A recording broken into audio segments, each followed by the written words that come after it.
because he was a celebrity, I guess. A celebrity by virtue of being on national television. And he hasn't been on national TV for a while. This is what happens when you're old and your stories start falling apart because people don't even know who you're talking about when you tell a story that people used to understand completely with no problem. This guy was a in-your-face White House reporter for ABC News, I think. His name was Sam Donaldson. Do you remember him? I think he had a bad toupee. Sam Donaldson. And he was quite up on the pantheon of television news reporters. So, and I doubt that many people liked him. He just had, his on-air persona was not likable. Which is why my reaction had been, oh, God, can you imagine being named Sam Donaldson because he's such a jerk. So anyway, I went in.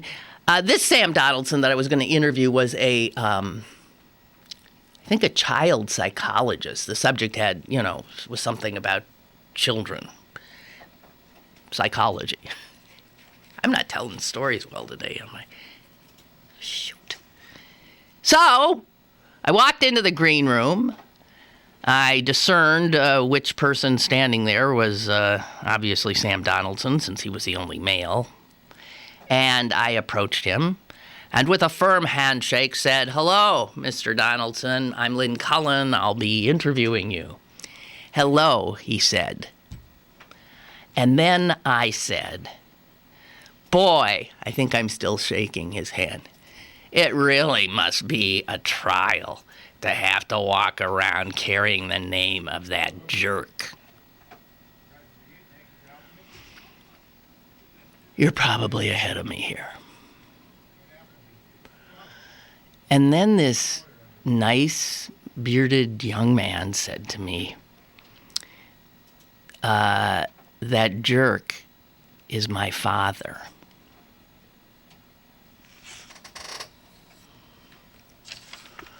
Oh, God. This is, one of those moments. Could the floor please open up and swallow me whole? Oh, my God. Hi! Your father's a jerk. So, anyway, that's one I think of. He was very nice about it, by the way. I got a feeling he was used to people saying not particularly nice things about his dad. Whatever. So, I thought of that because a friend of mine, Pat, sent me this hysterical piece about one of Mel Brooks' most embarrassing moments. And you gotta figure a guy like Mel Brooks probably had plenty of embarrassing moments because he's a lunatic. And, maybe he went too far at one point here or said the sort of wrong thing, hoping to get a laugh over there or whatever.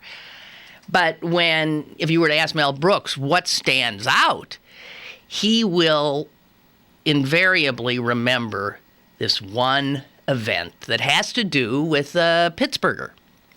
And has to do with a Pittsburgher who I'm often asked about. As a matter of fact, it wasn't too long ago that someone came up to me and said, "I just loved your uncle." And I thought, having had two uncles, one of whom died very young and the other who there's no way this person knew, I said, which uncle? "Bill," they said. "I don't have an Uncle Bill. I have a brother Bill." They said, "Bill Cullen's not your uncle?" No, Bill Cullen is not my uncle. So every person named Cullen in Pittsburgh is not related. Bill Cullen is no relation to me. So for those of you who are too young to know who Bill Cullen was, he was, and this is according to Wikipedia, He was considered in the 50s, 60s, maybe even into the 70s, the dean of game show hosts, of television game show hosts. He was also a panelist on shows like I've Got a Secret. He was a guest often on the Pyramid. Is that what that thing was called? Pyramid? Something Pyramid. And he was the MC of a number of these shows. And he had glasses. He was sort of an owlish-looking gent. And he invariably was sort of seated on the set, which set him apart. He didn't make a grand entrance or anything like that. The thing is he had a true disability. He had polio as an infant, and it had seriously messed up one of his legs. And so he walked painfully and awkwardly, to say the least. And yet he had this huge career on television, and a lot of people, I mean, in the public, and certainly even people who maybe thought they knew him, didn't necessarily know, apparently, that he was what we used to call crippled. So, enter Mel Brooks. He appeared as a panelist, or what do you call that? Why can't I think today? God, this does not bode well for 4802. I better get my head in gear here. So, this was in 1966. Mel Brooks was about 40 years old, and he was on the TV game show Concentration. Do you remember that? That was a toughie. You had to truly have a good short-term memory, which I do not have, so I was never good at Concentration. And he was teamed up with some actress named Julia Mead, who I do not remember. Anyway, here's how Mel Brooks tells the rest of the story. So anyway, he remembers having won the show. And then he says, the show is over, and I start walking toward the podium to say goodnight to Bill Cullen and to thank him for having me on. He starts coming toward me, cross stage, and I don't know what he's doing. His feet are flopping, his hands are flying everywhere. He's doing this kind of wacky walk of the unfortunates that Jerry Lewis used to do. So I figured, what the heck? I'll join him. And I start doing, I don't know, this multiple sclerosis walk, flapping my arms and doing the Milton Berle cross legs and my own Jerry Lewis impression. And Julia, the actress he's partnered with, is whispering, no, he's crippled, Mel. He's crippled. But I don't hear her. Finally, Bill and I meet in the middle of the stage. We hug, and he says to me, you know, you are the only comic who has ever had the nerve to make fun of my crippled walk. Everyone is so careful, it makes me feel even worse. And Brooks says, oh my God, I realize this guy is really crippled. And it was my worst moment. And, he hastens to add, if you weren't me, it's probably the funniest thing that ever happened. Which is often what embarrassing moments are. Right? It's the classic slipping on the banana peel. So I didn't do that well, and I apologize. I apologize to everybody.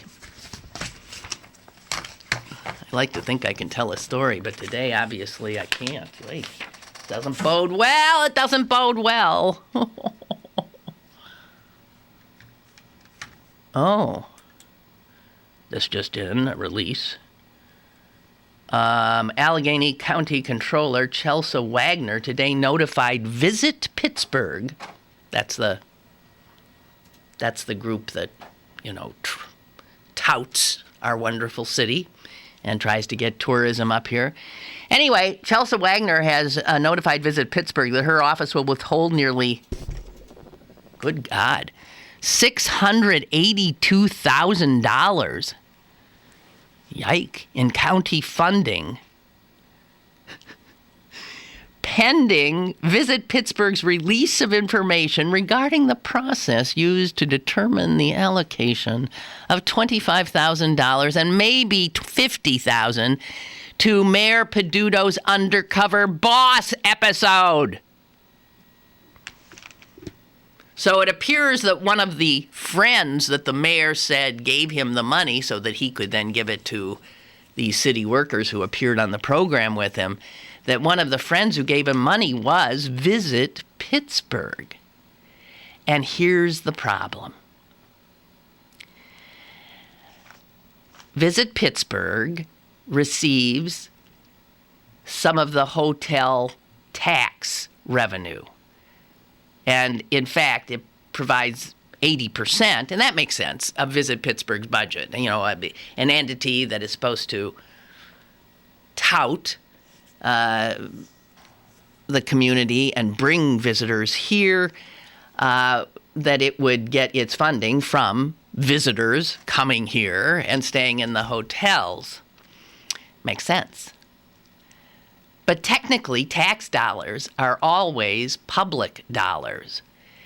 And for public dollars to then be used by a public entity to give to a specific employee during a reality show on television ain't kosher. Chelsea Wagner said, "I remain concerned regarding the representation that no public money would be used. Visit Pittsburgh runs on public money. Moreover, there remains a lack of transparency regarding Visit Pittsburgh's commitment of these funds. At a minimum, the public deserves to know which criteria were used to determine the allocation of this money." So anyway, she's withholding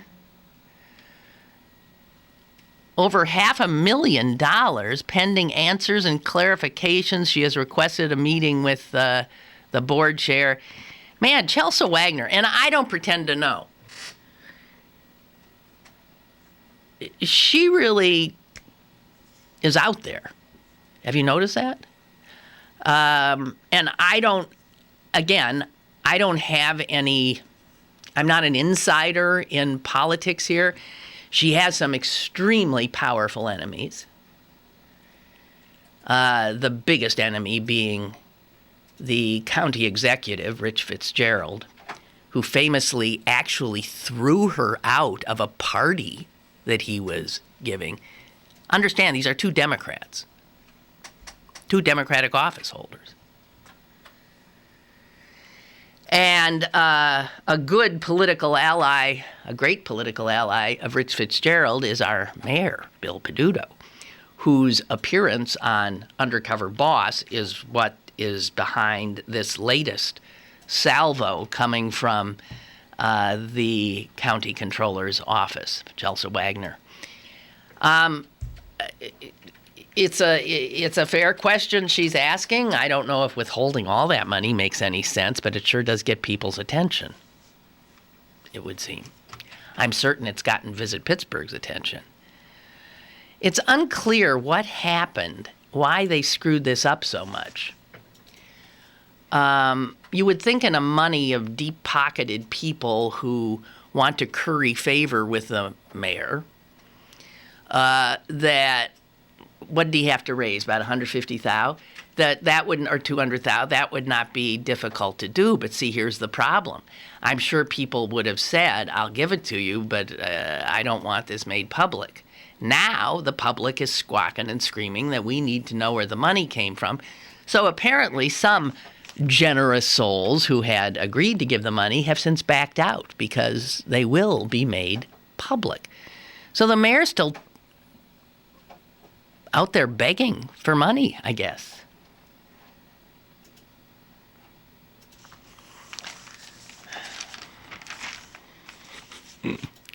You know, you venture a little bit out of your normal, operating environment, and invariably all hell breaks loose. That's what happens. I'm sorry. I'm sorry for everybody involved. If you saw the 1 hour TV show, at the end you were in tears and you were feeling so happy for these people who got money for their problems and the work they do and all this kind of stuff. And now, of course, it's just an ugly political problem. Okay, back to ugly problems. The Patriots, Belichick, and Tom Brady. I don't know why. Oh, I was cleaning out my closet, and so I put CNN on as in the background so I could hear it, and then Tom Brady's news conference started up, and I went in and watched.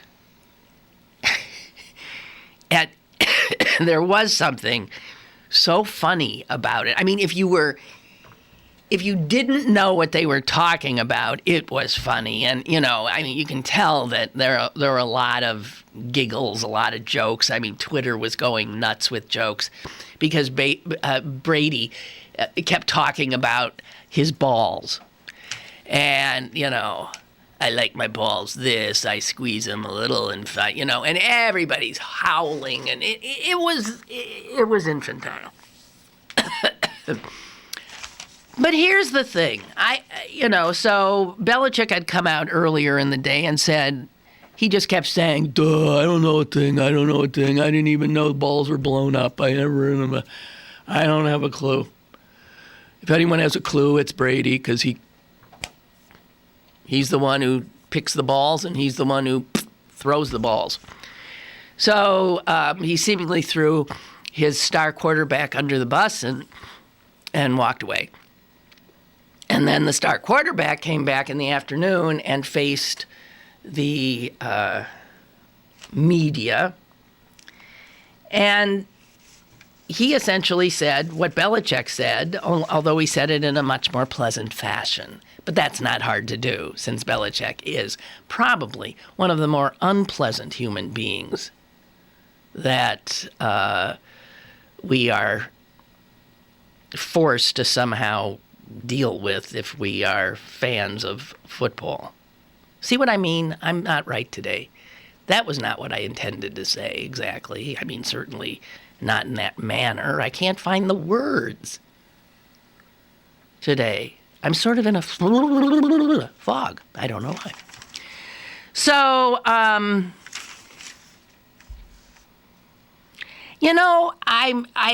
here's my take on this, although what do I know? My take on this is there's no way that 11 of the 12 balls that the Patriots used in that game that proved to be, in fact, illegal balls. They were underinflated. And this at the same time that the 12 balls on the other side of the gridiron, those used by the hapless Indianapolis Colts on that Sunday, were all legal balls. Now, you don't get 11 out of 12 balls deflated. Consequently easier to throw and catch without somebody having done something to them, right? I mean, I'm starting from there. This isn't some kind of... Everybody's acting like... Belichick's acting like, and Brady's acting like... Meanwhile, Brady's the one who, in the locker room or equipment room, chooses the balls to start with. And then those balls leave him, and I forget what happens then. The refs look at them and determine whether or not they're legal. Obviously, at that point, the balls are legal, I guess. Then they go to the sidelines of each team after their balls have been inspected. But somewhere between that and the game starting, 11 of those 12 balls went. Now there are ball boys who handle the balls. I mean, it is mysterious. The other mystery to me is that Tom Brady, who, when he explained how he chooses which balls he likes, he sounded like, to him, you give me a football feels like a football. A football to Tom Brady, and this only makes sense. Every football feels a little bit different. Some feel just right, some are, that's his, if anyone's hands are sensitive to a football, Tom Brady's hands are.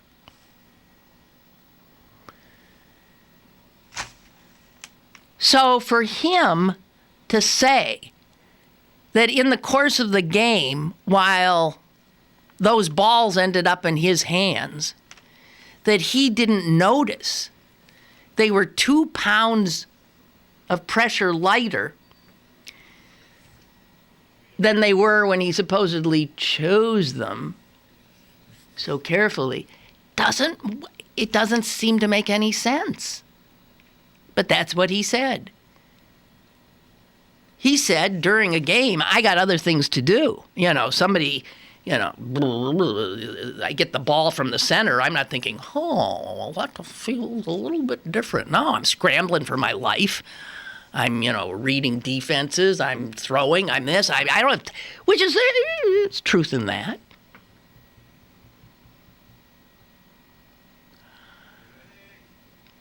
But the fact that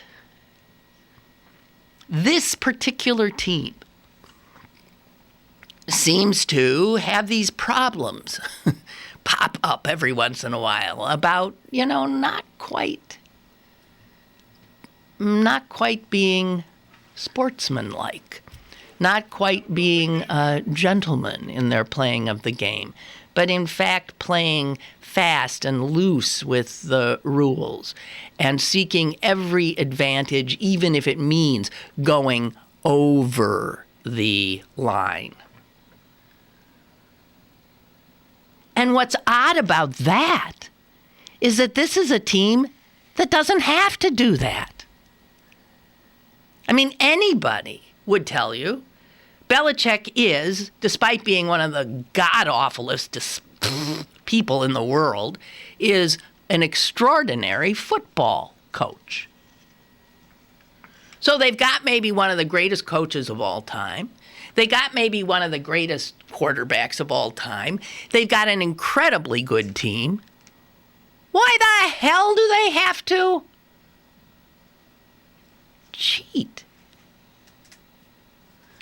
All right, well, and the other weird thing that came out of this is, of course, the NFL has said, we're on this. We will investigate. So this was 5 days ago now. And Brady was asked if the investigators from the NFL had talked to him, and he said no. So that means that 4 days after this, the most recent NFL scandal, and the NFL has said, we're on it.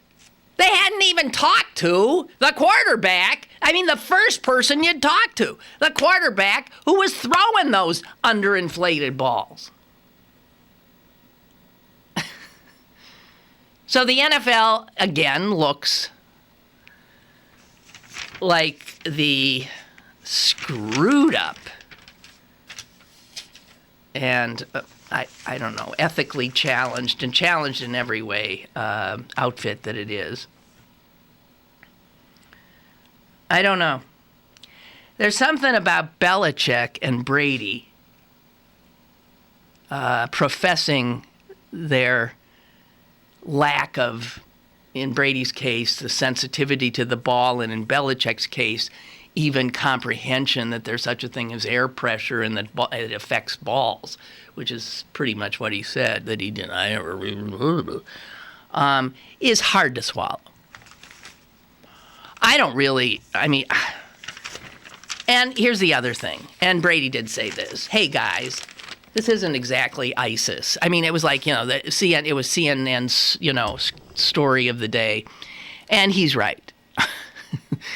But it was for, I guess why everybody wanted to jump on it, is it sure is a lot more fun talking about a scandal of this nature than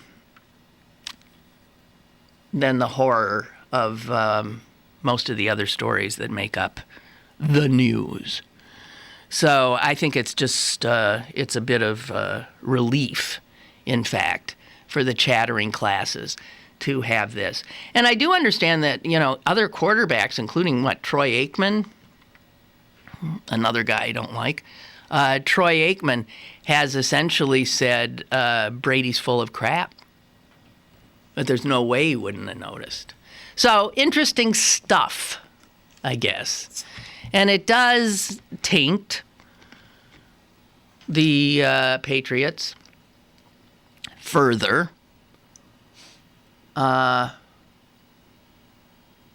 Anyway, I wasn't going to root for him. Can't root for him, never have. Mostly because of Belichick. So, I hope they get blown away. I do. And Brady can go squeeze his balls as much as he wants. He said at one point, I never let anybody touch my balls. Now, it's stuff, that'll live forever. That little clip will live forever. And, 3 years from now, people will look at that and wonder, why would somebody say such a thing? Why would somebody say such a thing?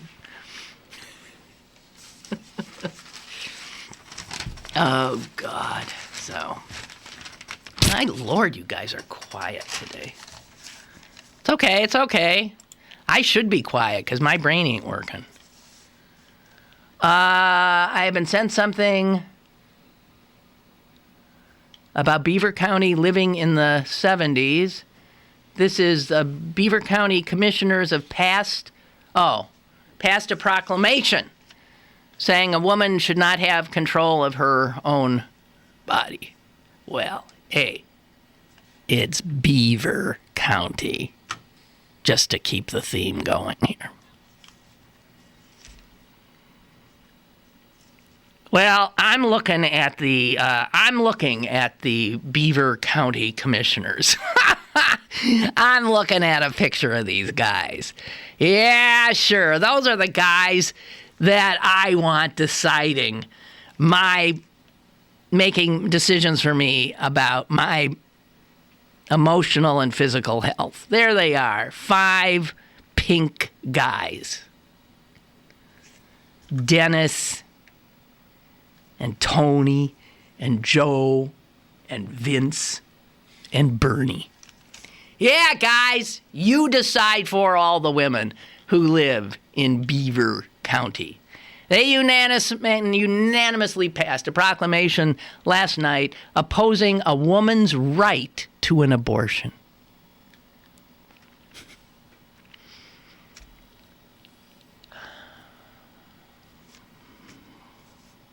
Okay, fine. Whereas. Okay.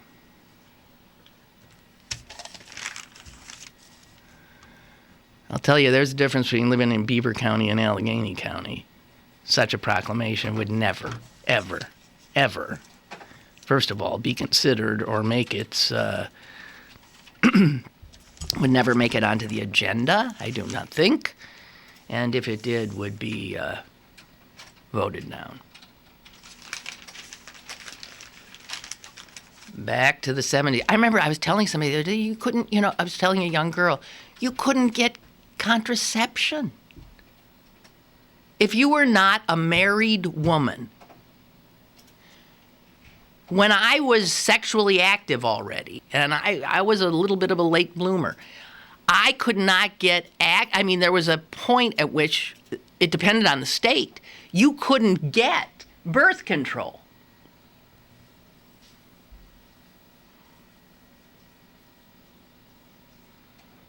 So they would deny women the right to birth control, which would obviously put her at great risk of becoming pregnant. And then, because they don't allow her to control her fecundity in any way, and the dangers and when she gets pregnant, they don't allow her to terminate the pregnancy. Excuse me. Wow.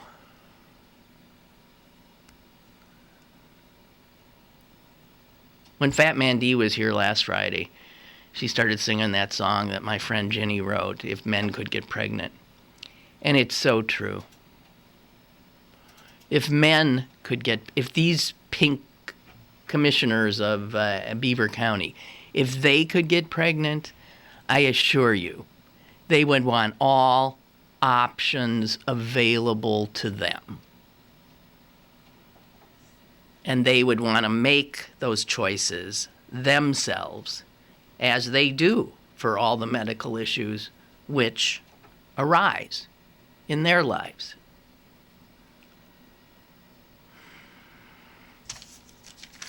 Unbelievable. Okay. So, I would never do it. Would you live at the top of one of the highest buildings in the world? I mean, for lots of reasons why. I mean, first of all, the view. The view would be incredible. But I wouldn't want to be up that high. What if we all saw Towering Inferno, didn't we? Jeez. Maybe you could have a parachute or something. But these luxury high-rises are popping up all over the world, one taller than the next. The rents in them beyond belief. And it turns out that if you live in one of those things, stop and think about the elevator ride to your condo. How long would it take? Even though these elevators that most of these buildings have are, like super elevators, and they go practically, I mean, G-forces, stretch your lips across your face as you're heading into, floor 122. You get, which is another thing I wouldn't want to do.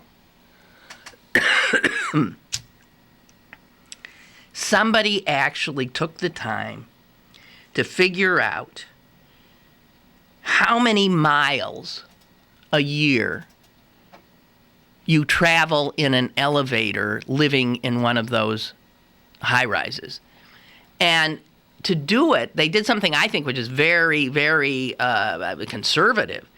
The number crunchers that did this decided that a person living in one of these buildings would do just one round trip in 24 hours. They would leave their apartment and travel down, and then they would come home and go back up in 24 hours. Now, I don't know about you, but I generally enter and exit my domicile more than once a day. Yeah? Yeah? Am I hearing anybody? Well, generally, yes. So I would think most of these numbers should be at least twice as. Turns out, okay, so if you lived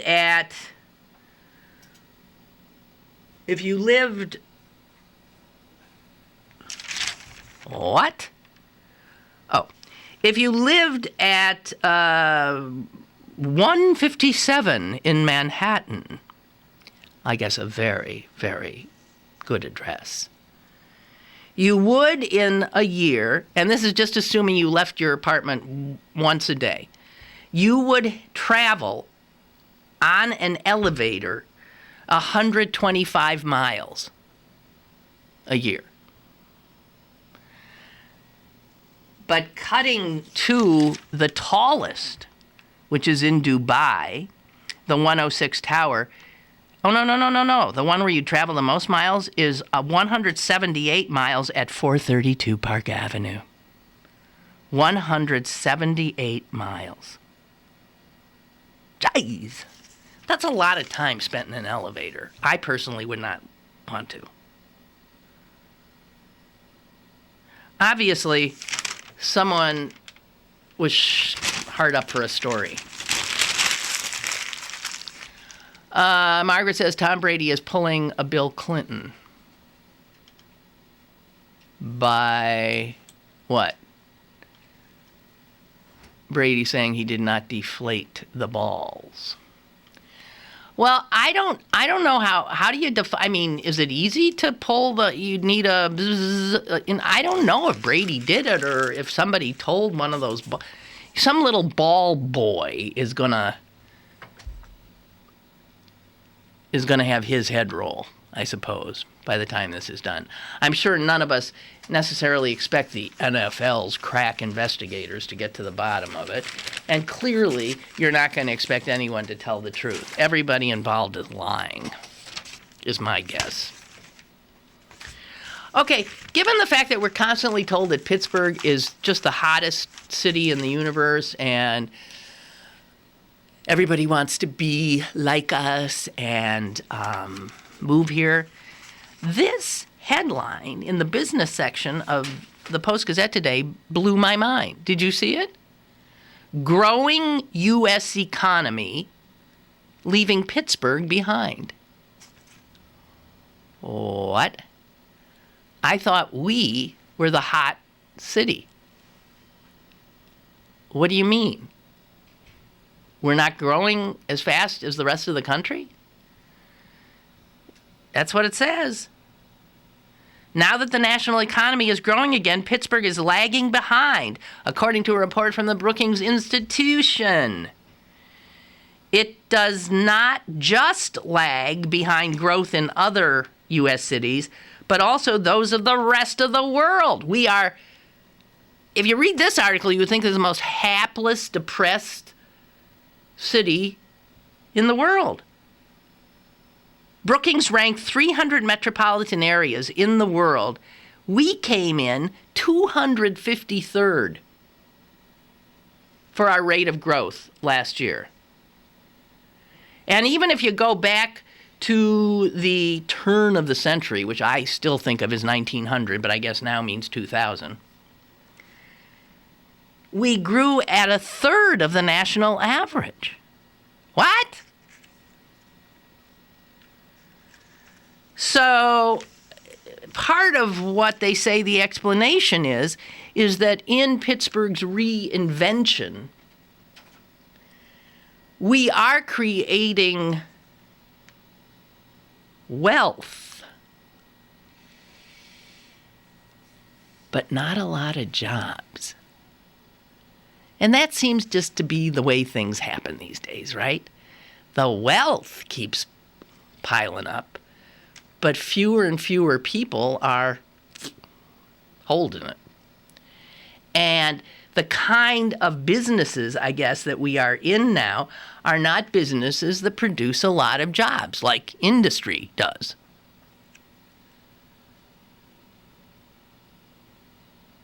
While the rest of the nation saw jobs grow by 1.4% last month, the Pittsburgh metro area added just not even half of 1%. So he said, as part of our transitioning from a manufacturing economy into other, but it just seems so counter to everything that we think about ourselves and that what we think we'd been told. And then there's an article above it that you do not want to read.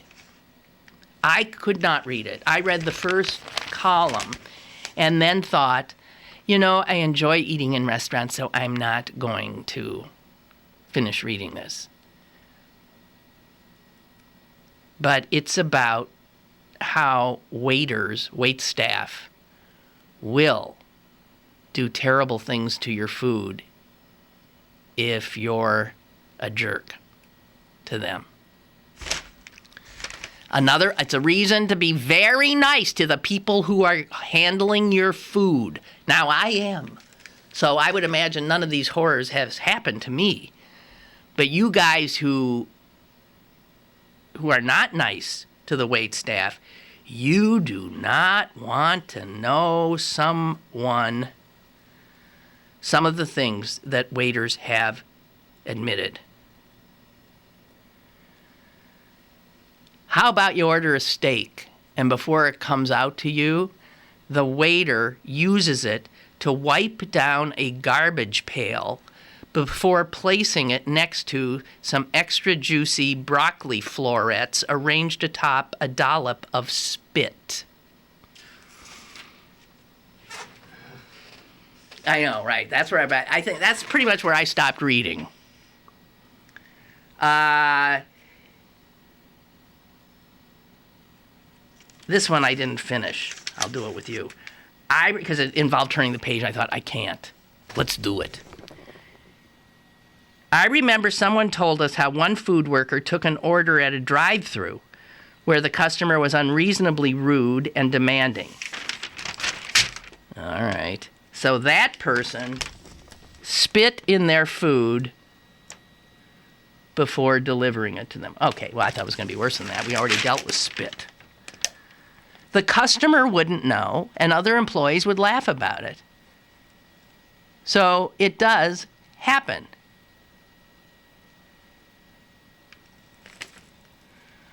Oh my God. It's funny. I mentioned my uncle before.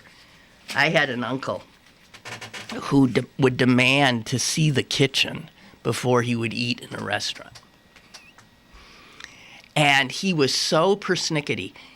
You know how ice cubes can have like those flecks in them? I guess those are air bubbles or something. And then there are ice cubes that are perfectly clear.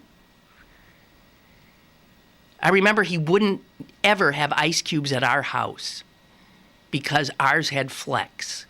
And the ones at the restaurants that he would go to were perfectly clear. He was terrified that somehow things weren't clean. And he would walk around with articles that he pulled out of newspapers about this isn't clean and that's not clean. He would look at the glasses and the utensils. And what just occurred to me is my poor Uncle Louie. I bet he ate more spit and God knows what else from waiters and cooks who just had him right up to here. The very thing he was terrified of. Wow.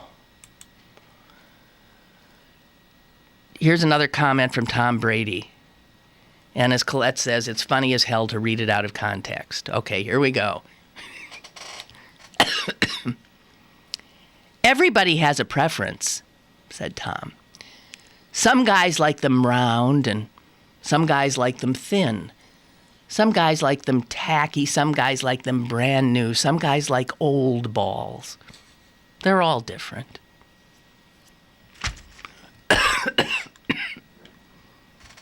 I still think I don't let anybody touch my balls is the one that's the most like, what?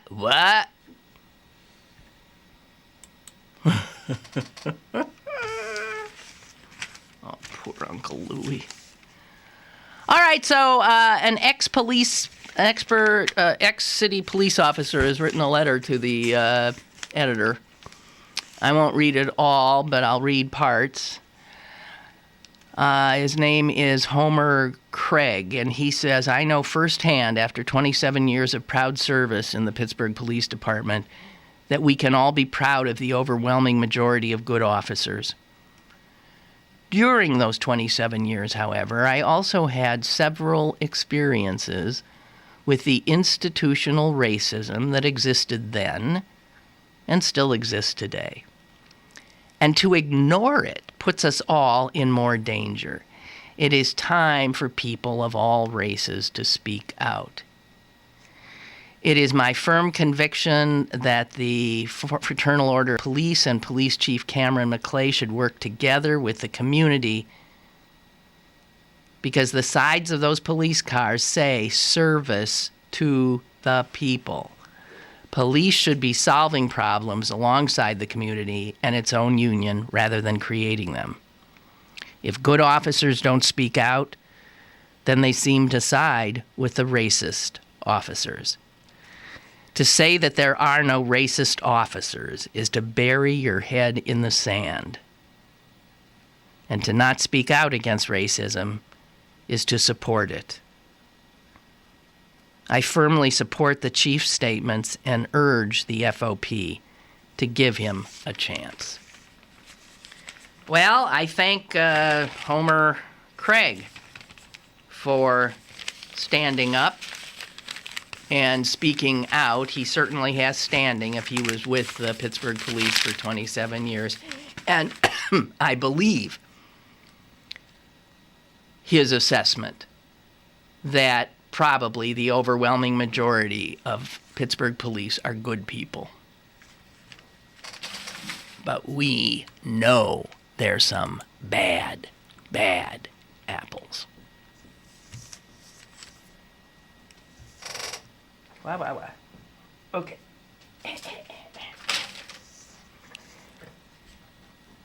This is sort of a...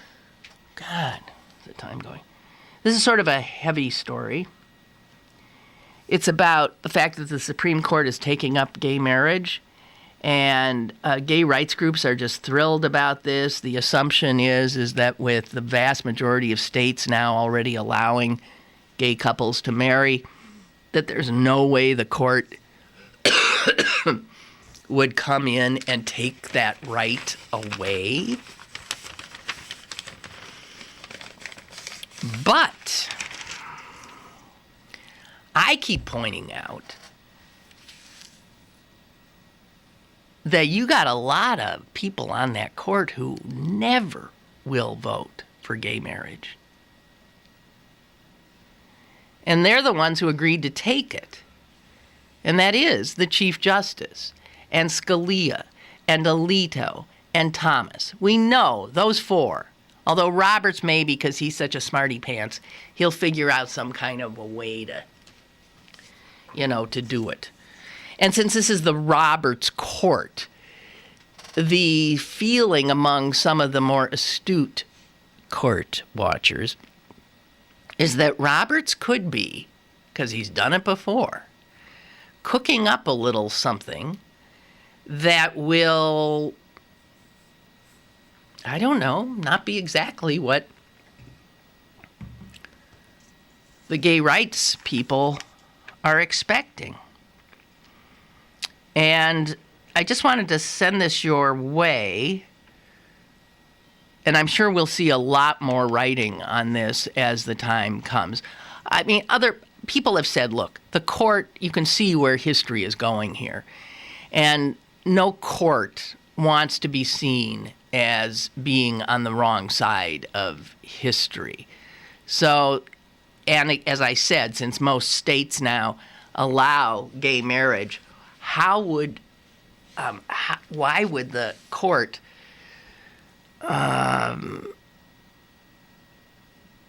put itself in the position of taking a right away from people?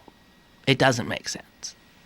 But lawyers and scholars have been going over the court's order, where they say, we will take this case and here's how we're going to hear it.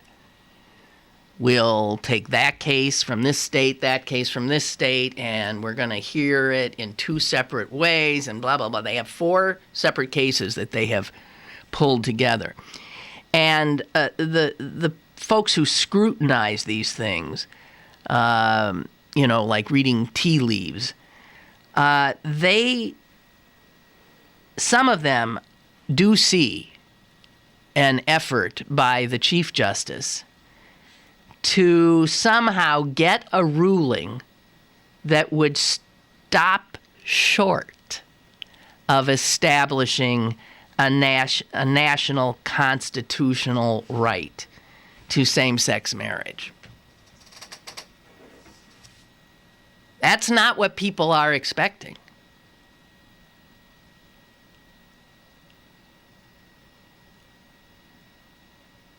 A law professor who's one of these scholars said Has the Supreme Court stacked the deck against gay marriage in how it has decided to frame the question before it? And this is where this gets so, we're not law students, so, and we're not legal scholars. Unless you got a legal scholar out there, so I don't pretend to know. Lawrence Tribe, law professor at Harvard, has voiced a small note of caution. He said the fact that the court rephrased questions that it will be taking up technically leaves open a middle path along which the court would prevent states from discriminating against same-sex couples that were lawfully married in their home states without requiring any state to take the affirmative step of issuing its own marriage licenses to same-sex couples. So there are a lot of people who said they think they might try to finesse this somehow. So the reality is the way the case will be heard is, that, as I said, the court split the case in two. It has said that it will hear 90 minutes of arguments on the question of the right of gays to marry. 90 minutes they will listen to, should this be a constitutional right of the United States? Does this fall under the Equal Protection Clause, right? So for 90 minutes, they're going to listen to pro and con on that. And then they're going to have an hour of arguments on a second question, which they framed like this.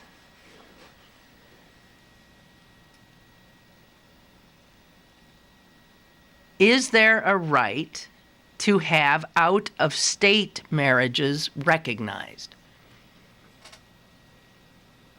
So it is possible that what they're going to do is say, I don't know. It just doesn't make sense. If they say that there's a right to marry, then how could you have a state deny the right? Refuse to recognize a marriage. I just don't get it. So the fact that they sort of reworked, apparently, has some people really wondering. But gay rights people say, the fact that you put all these cases together, these are cases that have to do with all of the issues, the cradle-to-grave harms that occur to gay people in this country by virtue of not having this right. And that it would just be breathtaking if the court pulled back from this obvious historical surge toward allowance of that right. Anyway, we will know what the court says by the end of June. And I'm sure we'll be reading a lot more. Chuck writes about restaurants. Lynn, I put myself through college working at a number of restaurants, including some of Pittsburgh's finest, atop Mount Washington. I have seen a few questionable incidents with food, but nothing as bad as what you're describing. I think 99.9% of the time, most food establishments and food servers are conscientious. However, I will remind customers, right, that food servers are people too. They are servers and not slaves. I would go as far as to say that customers are far more nasty at times than servers are. Oh, yeah. Oh, yeah. People should be more concerned about kitchen cleanliness. I'm in favor of the grade A, B, C, D, E rating system that the county has, I guess, instituted. Who knows? The thing is, it would be very hard. Apparently, a minority of servers in this study that was quoted in the article admitted having done some of this sabotage, and some anecdotes were told. But I have a feeling sometimes with anecdotal stuff and self-reporting that you don't really end up with a legitimate picture. But I'll tell you this, we all do know that people are people.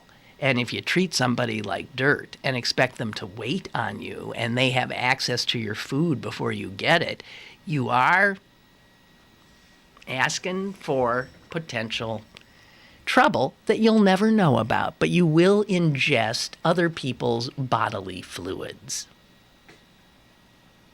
Blech. Okay, well, I guess that's it. I want to apologize profusely for my performance today. Man, I don't know why. Just the old brain isn't kicked in for some reason. So I'm sorry. I was halting and unclear and not particularly energetic, and I'm going to have to leave now and go beat myself up, okay? So, thank you all very much. Have a great weekend. And if you want a little more, 4802, 7:30 tonight, WQED-TV. Toodles.